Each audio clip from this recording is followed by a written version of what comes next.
Hey everybody, welcome back to Penny for Your Thoughts, where we listen to space art and science the hell out of it. Today's pick is inspired by a comment that I got on one of my other videos. I found myself really enjoying the kind of distinct musical movements in When the Bough Breaks by Sleep Token, and someone mentioned that as being a hallmark of progressive metal. So I went looking for prog stuff, and I ran into a name that I'd actually heard before. I don't remember who mentioned these guys to me, but it was a long time ago. Anyway, it turns out that they have at least one space-related song, so I figured I'd react to it here, both for its relevance to this series and my further education in metal subgenres. So today I'll be listening to Gojira for the first time, I hope I'm pronouncing that right, with their song Another World.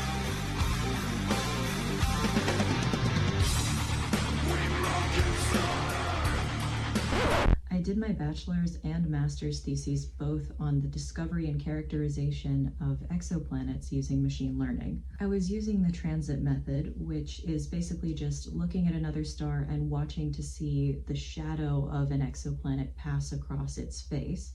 And if that happens enough times, you can get pretty solid evidence that there's a planet orbiting the star. Plus, how much light the planet blocks will tell you things like how big it is. Pretty cool stuff. Anyways, the search for exoplanets is intrinsically linked to the search for alien life and obviously getting off this rock eventually. But I think most of my colleagues will agree with me when I say we should fix our own planet before we go off looking to ruin somebody else's. Anyways, prog, no idea what I'm getting into here. I guess I expect weird time signatures and lots of individual musical movements. This song is only 4.5 minutes, so I'm not sure how much stuff we can fit in there, but let's see.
So far, I'm really enjoying this like pseudo 12/8 thing they have going on with those 4 triplets per measure. It gives it a nice swing. I really like that. The animation on this is really impressive, actually. I don't know, I feel like the animated stuff that I've seen recently doesn't really hit the same as the animated stuff that I saw as a kid, and this is very much closer to the style of animation that was around when I was small. So there's something kind of nostalgic about it. Already I'm kind of seeing the message forming here, and they appear to agree with me and all the rest of the scientists I've ever met that we should really fix our own before we go and bother another planet. This is clearly set in like the mid-future, not quite the far future, but you know, we're getting there with the last elephant and the last rainforests and all of that. And what a depressing thought to no longer have elephants. I love elephants. They're such intelligent creatures and they're so adorable. Yeah, I don't really want to think about that. But hey, so far so good.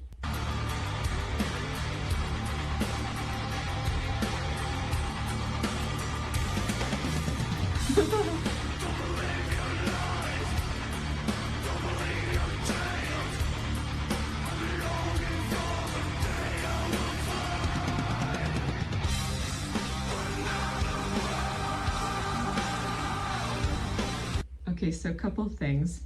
The diagram that they're showing on the whiteboard there is a diagram of a wormhole. The way that diagram works is it's showing space-time compressed into a flat surface, and a wormhole would be this geometric singularity that connects to subplanes of that surface. In order to get that kind of hole shape, you do need to literally punch a hole through the fabric of space-time, and the only thing that we know in the real world that does that is the singularity at the core of a black hole.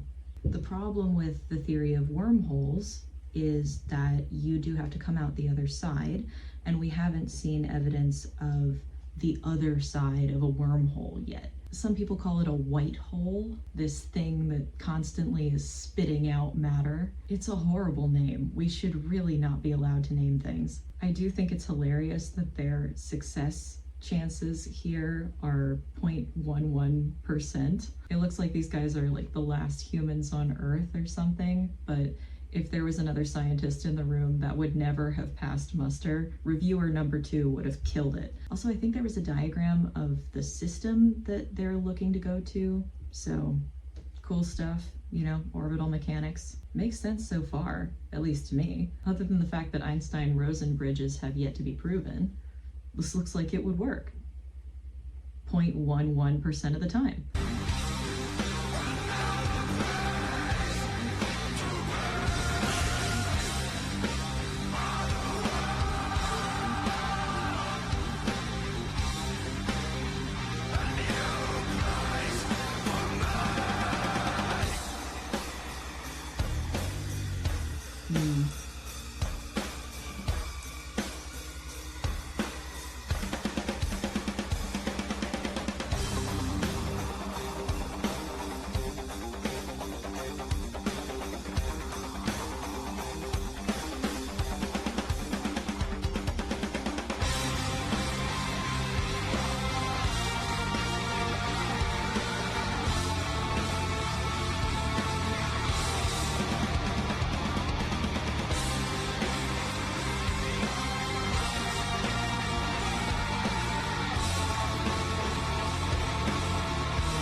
Oh, there's so much candy in here for me.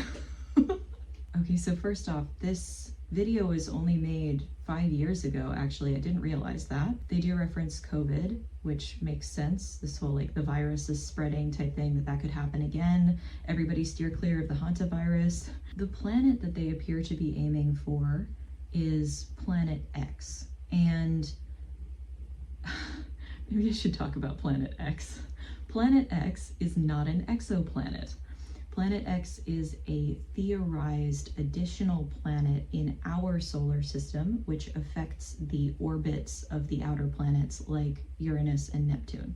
There's some inconclusive evidence that it exists. If it does exist, it is theorized to be about 1.5 times the mass of the Earth, rocky, and orbiting at a distance of 20 to 30 times farther out than Neptune. Basically, this thing would be like a Kuiper Belt object on a very, very elongated path, and it would only come close to the sun every so often. Such a planet would not be habitable by humans, although it does remind me of the planet in the Dragon Riders of Pern series. I don't know if you guys have read that. It's really good. It's the science fiction series by Anne McCaffrey, and they also have a Planet X situation where every once in a while this planet will come close to the home planet on which our story takes place, and it will enter within the Roche lobe of the planet. So basically the planets are so close together that mass can transfer between them, and what happens when that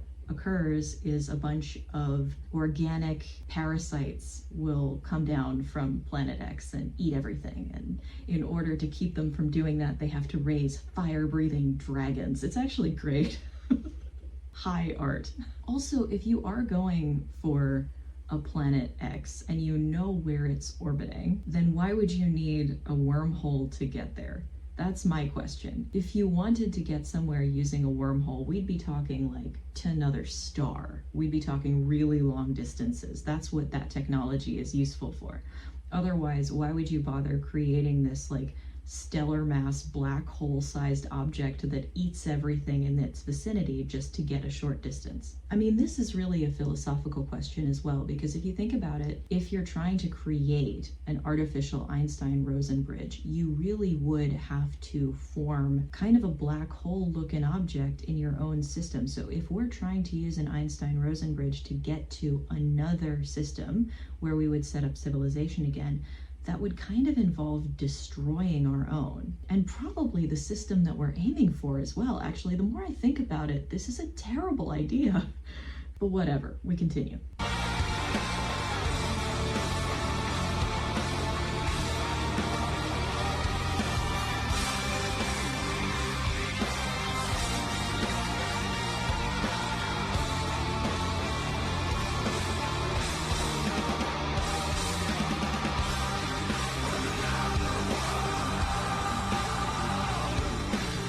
Okay, so I realized one thing. They're not creating an artificial Einstein-Rosen bridge. They're just literally going into a black hole. First of all, which black hole? There aren't any black holes anywhere near us. I'm kind of curious. Okay, but assuming they managed to find a black hole that's near enough to our system to get to it and dive in, I'm really curious to see what they do with the physics of entry, because how big a black hole is really does kind of determine your fate once you get past the event horizon. Anyway.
Well, what did you expect?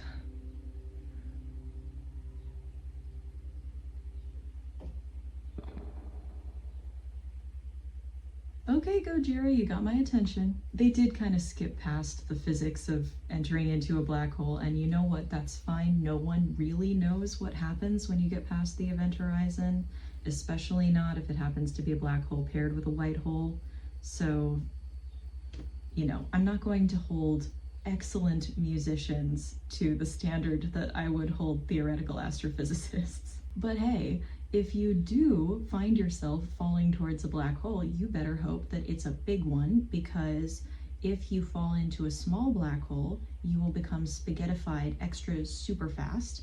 And if you fall into a big black hole, then spaghettification will be very slow. You might only grow a couple of inches, and you'll reach the singularity before you become fully stretched. The idea of an Einstein-Rosen bridge anyway is kind of like you go past the singularity and you fly out the other side.